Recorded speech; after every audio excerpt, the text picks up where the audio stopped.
I haven't tried anything yet for that stuff.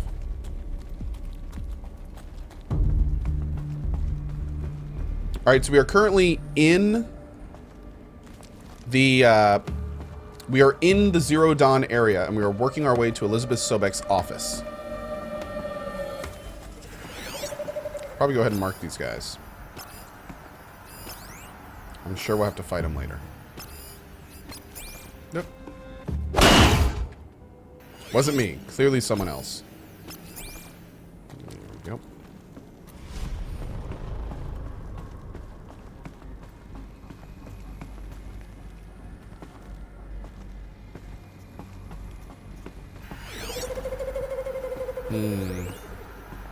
Holo projector. Oh, that's the lady about the Apollo program, I think. Welcome to Apollo, the collective memory of the human species and the wellspring of I'm gonna let this play for anyone that hasn't heard it. future generations. I am Samina Ebaji. Until recently, I was director of the International Collective Memory Institute in New Tehran. As a heritage professional, I devoted my career to the preservation of human knowledge, creative endeavor, and cultural achievement. Apollo is, therefore, the ultimate embodiment of a lifelong passion, albeit under the very worst circumstances imaginable. The challenges before us are immense. Specifically, we will have to design and implement 4 major initiatives simultaneously. First, the construction of data repositories in Cradle facilities around the world, ensuring... If you see me in the wrong game, try reloading, because I see myself as the right game. redundancy. Second, the collection and processing of a projected 180 million discrete data entries. 42 zettabytes of data in Mandarin, English, Spanish, and Arabic. Third, the transferal and encoding of all that data onto DNA encapsulated in synthetic fossils. The only medium capacious and durable enough to safeguard it without degradation for the centuries to come. And last, but not least, the development of the holographic interface and gamified curricula. By this which is so future cool. humans will commune with Apollo, progressively unlocking heuristic learning modules, leveling up their knowledge and skills they will need to take control of the terraforming system. That is the future towards which all of our efforts will be directed. Not just the preservation of the past, but the seed for the flourishing of a new tree of knowledge. Welcome, and let us begin. Oh, that is cool. Okay. So that is Apollo, which we can't go in, unfortunately. But for some reason, we know that Apollo was never activated properly. Or if it is activated, we don't know how to get to it. So, yeah. Alright, let's keep moving. Can we go in here? This is exactly where we stopped last time we played, right here. We have not yet killed these guys.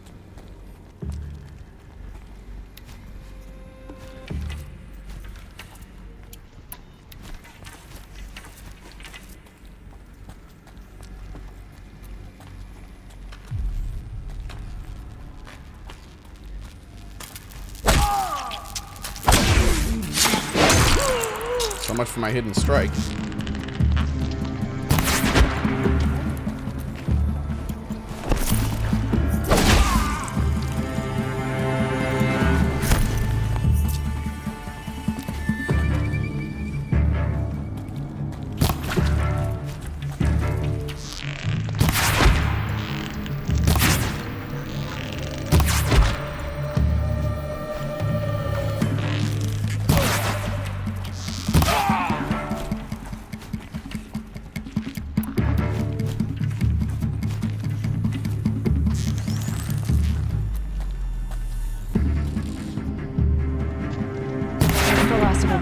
Great. On once more. In what you Woo!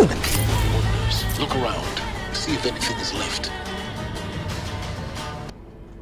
Let me update my title again. I definitely should be under. Hold on. What is it showing me under on my side? Hold on. I'm the only reason I'm doing this, guys. I'm seeing this from a lot of people. Says Horizon Zero Dawn right there on my screen.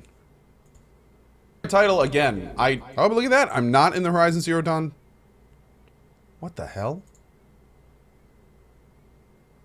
I think Twitch is twitching, guys. Am I under Mass Effect? Whoa. Where is Mass Effect? Did it finally... Oh, it finally got title art. Nice. Yeah, what the hell? What? Am I under Mass Effect? Oh, shut up. You're dumb. Dude. Nothing I can do about that, guys. That's a new one. Wow. All right, so there we go. That is a new one. Sabo War, Hallowed God, Zeller, Jonesy, Ponachat, and Imran Eladan with even more cheer. Thank you so much for that, dude. Really appreciate it. Thank you, thank you. All that matters is you guys know I'm playing Horizon. That's all I care about. All I care about is who's in this channel right now. That's because you guys are the best.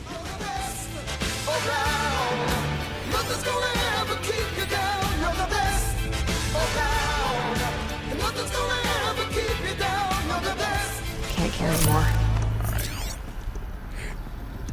Can we break this down, maybe? Oh.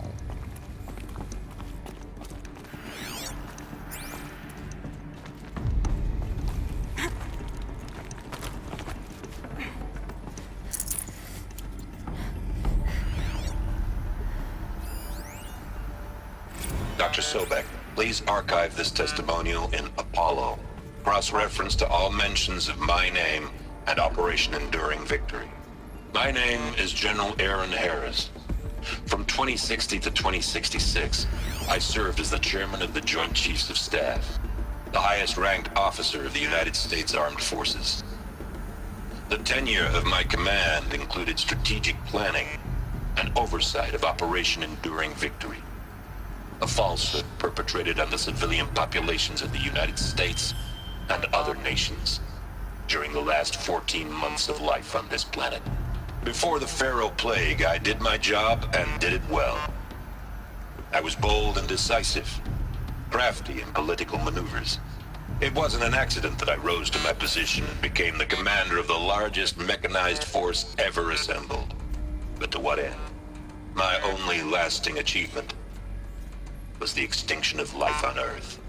And my one redeeming act, if any, was to delay that extinction by days or weeks, by throwing more death at it.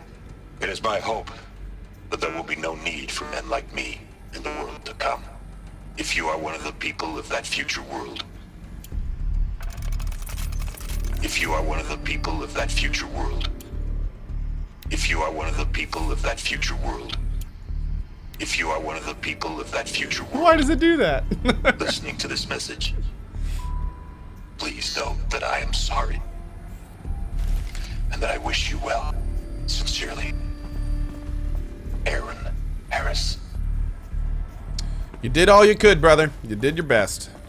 And he's not the one that made the virus or the robots anyway, so good on him for taking responsibility. I really want to make sure we don't miss like a power cell or something here. Chat, is there a power cell in here? I want to make absolutely sure we don't miss any. Because I would love to go get that armor. Just saying.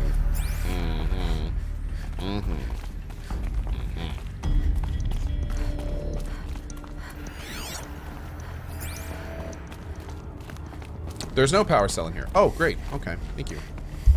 Well, that's easy.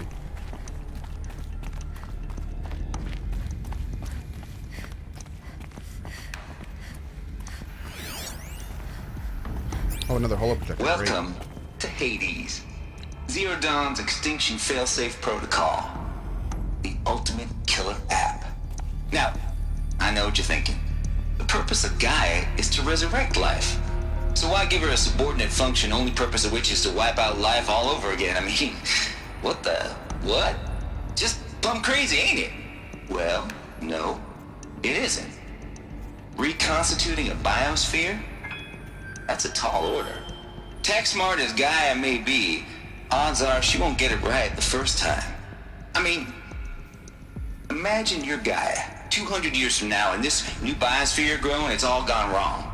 Alkalines are skyrocketing, coniferous forests eroding under the lash of superstorms that would have drowned Noah. It's chaos, spinning top that won't stop wobbling. Now what are you gonna do? Release phase 1 organisms into that hot mess? Hope their CO2 and methane can balance out what you got started? Hell no. What you're gonna do, Gaia, is step aside while Hades takes over and does what you're just too darn nurturing and life-loving to do, which is burn that misbegotten mess of a biosphere to the ground so Gaia can start over.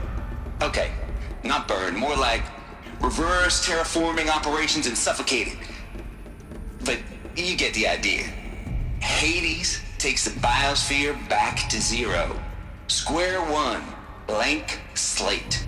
And then, only then, does it hand the steering wheel back to Gaia and say, try again, old girl. And better this time, or we'll have to do this again. That's Hades. It's pretty badass when you think about it. Extinction on demand. Death on speed dial. All for the greater good, of course, but still, kind of metal. So welcome to Hades. Welcome to the void. Okay, so... Dude! If that's the original purpose of Hades, why does it want me extinct? We need more data. And how does it end up in the wreckage of a Pharaoh Titan, getting worshipped by the Eclipse like some kind of god? I'm learning as you are, Aloy. Keep searching.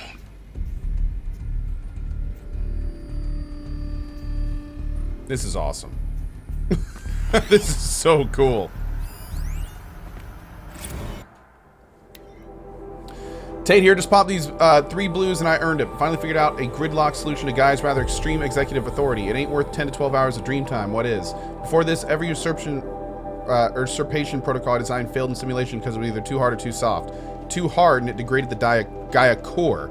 Sure, it pried her figurative fingers off the figurative driving wheel so Hades could take control, but by breaking her fingers, sometimes her arms too, so that couldn't fly. Everything depends on Gaia taking control back after Hades has done its business. So had to find a solution that didn't leave Gaia any worse for the wear. Too soft and Gaia only pretends to relinquish control. In simulation after simulation, Hades would take control from the terraforming system and reverse operations, only to have Gaia lurk in the background, quietly reverse processes, and falsifying telemetry to hide its interference. Sneaky! I swear ain't nothing Gaia wouldn't do to keep life going, even when it's just simulated plant life.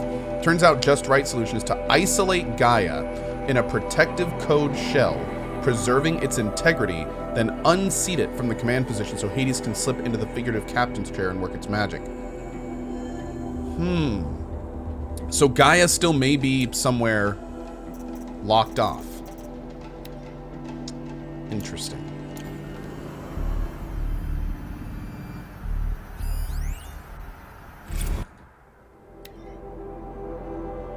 Anyone who says OTT codes to bash core is straight up lying, and you know it. Old Trav don't have no truck with commercialized razzle dazzle. Heck, I'd rather guzzle a liter of citron runoff than listen to Grey Swarm for 30 seconds. Hand to God and swear on my mama's grave, and she was religious. Now that ain't bashcore blast in the Hades lab, shaking the walls, rattling folks' teeth. It's death metal, girl. Classic music, 80s and 90s mostly. Got me some Dutch deathcore, some Japanese gore grind, some Swedish cannibal themed stuff too. Stop by if you want to listen. Or heck, just come within 50 meters of the lab. Ain't no bashcore you'll see, or hear rather, in the screech that rends the air. And as for those requests to turn it down, no can do, Lizzie. This is how I code. Turn down my death metal, might as well give up simulants, chocolate mints, and industrial accident videos. Last I heard, we was supposed to be coding Hades down here. Am I really supposed to code an exchange protocol without death metal to inspire me? Nah, I don't think so. Stay cool. Trav. I like him. Did we get everything? Okay.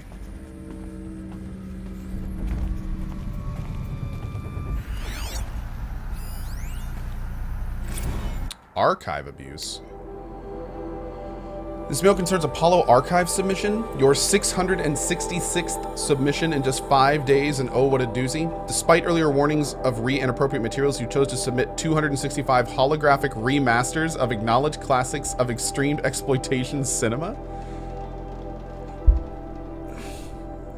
Allow me then to thank you on 2 counts. 1, for giving me the pleasure of rejecting your submission, thereby consigning your favorite Eastern Europe torture flicks and their ilk to the dust heap of oblivion. It truly warms my heart to know that I've saved future humanity from the ordeals of experiencing not just one, but all 16 installments of making a millipede. Ah! For clarifying a concept that has so long been ambiguous and ethically fraught for archivists such as myself, the definition of obscenity. You have freed me from the subjective quagmire embodied in Judge Potter's famous utterance, "I know it when I see it." Thanks to you, I can now apply a single objective criterion. If Travis Tate submitted it, it's obscene. Oh, that's great. That's great.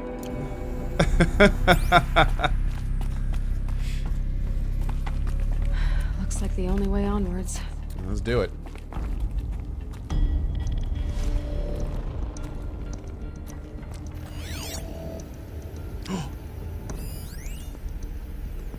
Dude!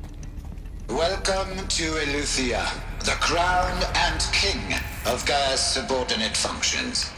For it is by Eluthia that the human race will continue to exist. I am Patrick Brochard-Klein, the Alpha in charge of this program. Now let one thing be perfectly clear from the outset. Eluthia is not a genetic engineering project. Our goal is to preserve the human genome, not alter it. A snapshot of human genetic diversity, literally frozen in time. The genetic quintessence of our species, unmodified. Under my watch, our activities and initiatives will comply with the 2034 clone provisions and the 2048 Rally Accords.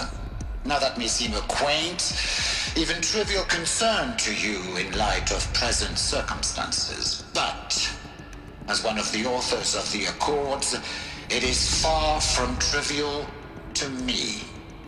The practical challenges before us are staggering in scope and complexity, but not insurmountable. No. Global collation and provisional storage of zygotes, perfection of exogenic technologies, design and perfection of servitors to provide nurture and inculcation during early child development. All of these program components must and will proceed in tandem. To say nothing of the breakneck construction of Cradle facilities at sites around the world. So, si vous êtes prêts, let us begin.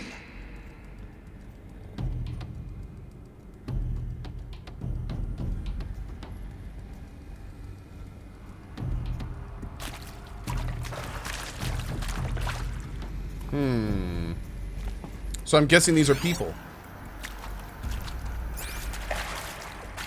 Frozen people, so they can get genetic material from them later. Ooh.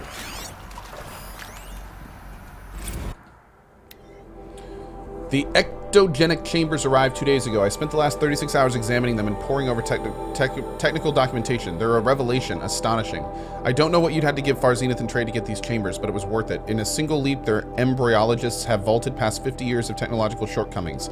The risks of ECMO resolved. Nutrition delivery resolved. Hormonal stability resolved. 12 other risk area resolved. Mass fabrication of the chambers will present a number of challenges, but I'm confident they can be resolved. I'm going to rest for a few hours and get back to it. Damn, dude. Are these what I think they are? Artificial wombs. Machines to spawn a new generation of human beings.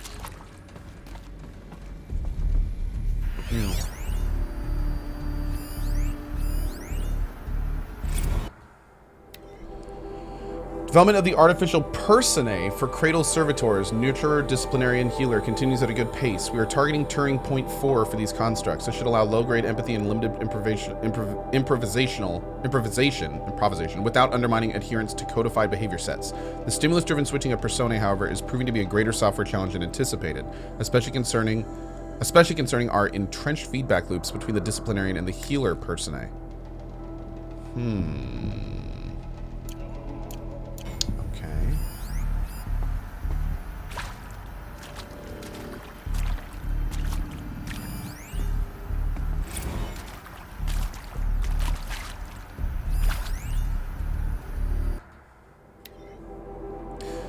Eluthia 01 was successfully sealed before the swarm advancing across Xinjiang province could detect it. Ping back from crucial systems is good for our maiden voyage a success.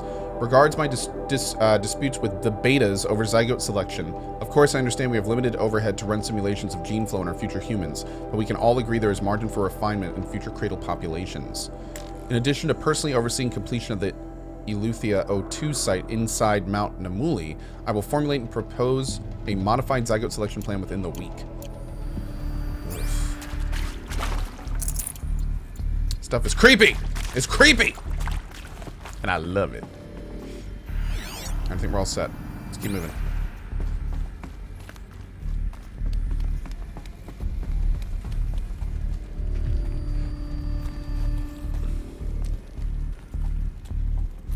Cradle facilities. Elizabeth said a new generation of humans would be spawned inside such places. She did. Under the mountain. It was one of them? There's only one way to be sure. The hatch wouldn't open. Something about a corrupted alpha registry. I need to search Elizabeth's office. Agreed.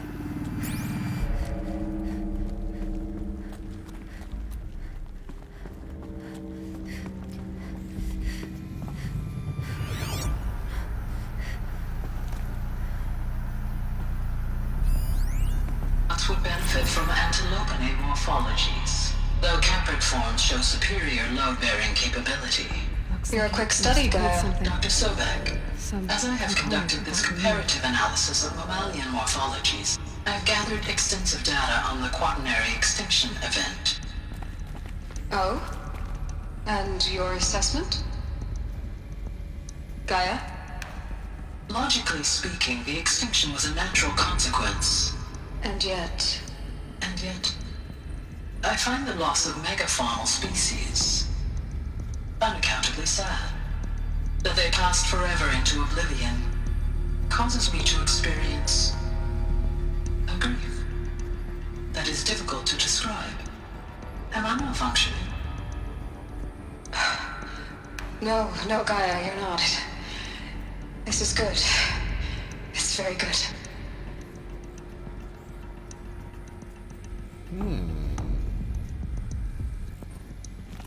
They wanted Gaia to be aware?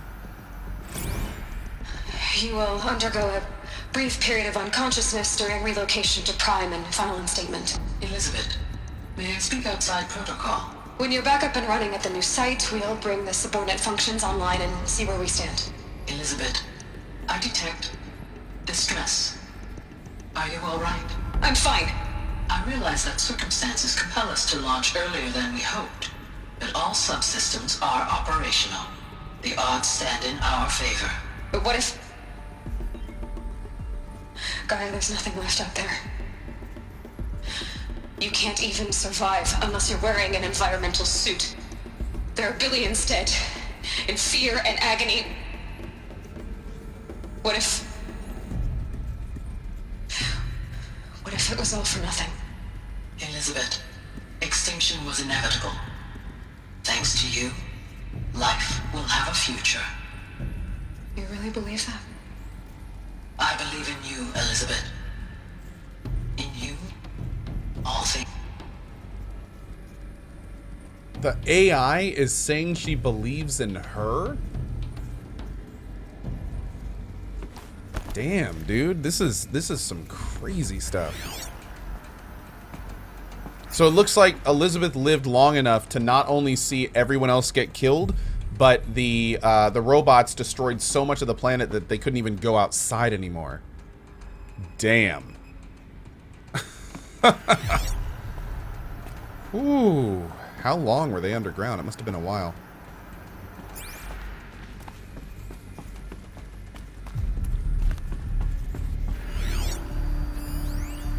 Pure logic won't cut it, Ted. To pull this off, Gaia's going to need to have some skin in the game. It has to care. What if it runs amok? Have we learned nothing from our mistakes? Your mistakes, I think you mean? All I'm saying is give it a kill switch. She was just born, Ted. I'm not gonna put a gun to her head while she's still in the cradle. You talk like it's a child. What if it becomes a monster? Elizabeth, may I speak outside protocol? Of course, Gaia, go on. I'm sorry to contradict you, but Mr. Faro's argument is sound.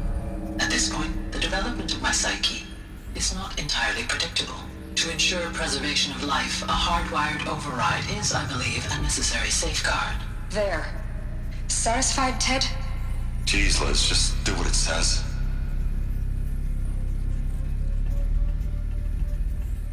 Damn. So maybe that's why she was so distressed when she was installing the kill switch. Which I guess now that I think about it, if Hades is taken over, I guess we'd have to use the kill switch on Gaia so Hades wouldn't kill us, because Hades is a part of Gaia.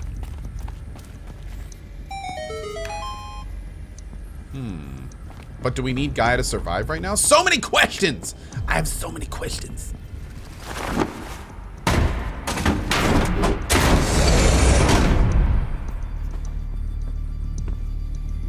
Gaia proved Ted right. Not necessarily. We know Hades has taken over. So it could be that Hades is taken over and Gaia's just dormant brought a cart. and didn't go bad at all. It's just for some reason Hades overrode her, and we don't know why. Again, I'm just asking. I'm thinking out loud. I'm not asking questions. Don't feel the need to correct me or anything. I'm afraid Far Zenith has informed me that the Odyssey mission has failed. Last night, telemetry indicated a catastrophic antimatter containment failure as the drive spun up to depart the solar system. The ship, its crew, its cargo of zygotes and seeds, the alpha build of Apollo, all were lost. Zero Dawn is now the only hope for continuation of the human species and earthly life. Damn. The Space Initiative didn't make it. That's a bummer. That is a bummer. The Alpha Registry master file. Intact? Yeah. No signs of corruption. Then what are you waiting for? Copy the file. I'm gonna laugh when this dude is I Hades. can restore the registry at the hatch inside Allmother. The dude that's been talking to us the whole time. Or Gaia. Or an AI of some kind. And grasp the secrets within. Where I was born. Maybe who gave birth to me. Who? Are you really so naive? There will be no who waiting for you there, Aloy. Whatever birthed you into the world was a what, not a who. You bastard. Oh no, I had a legitimate birth. It's you, Aloy, who are the creation of a machine. Oh, wow. But what kind of machine and why? Why were you created?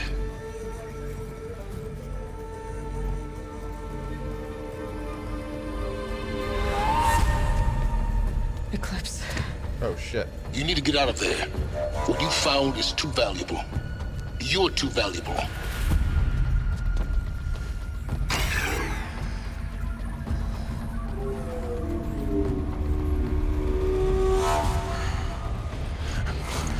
Oh, dude!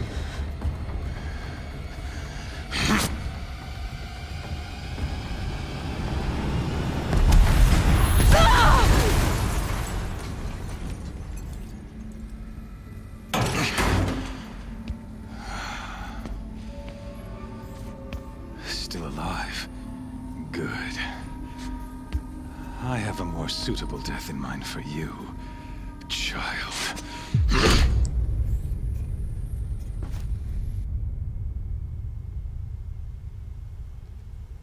We have been in better situations. Ooh. My entire life, I've always known one thing with prophetic certainty. That I was destined for glory as a great champion of the sun. Even when Jiran was murdered. Even when Meridian fell, I never doubted my destiny. Until you came along. When I heard that you had survived, a doubt took root in my mind. As sure as the sun rises and falls each day, those I am bade to kill die. And yet I failed. How? Why? With each dig site you attacked, each loyal soldier you killed, this pestering doubt grew. It grew when High Priest Bahavas went missing. And when the true Sun King Itamen was snatched away. It not only grew, but multiplied. I kept thinking of the moment my knife pierced your throat. One twist, a simple tug of the blade, and you would have bled out. In slaughter, I am a practiced hand. So why hesitate? Why fail my destined purpose?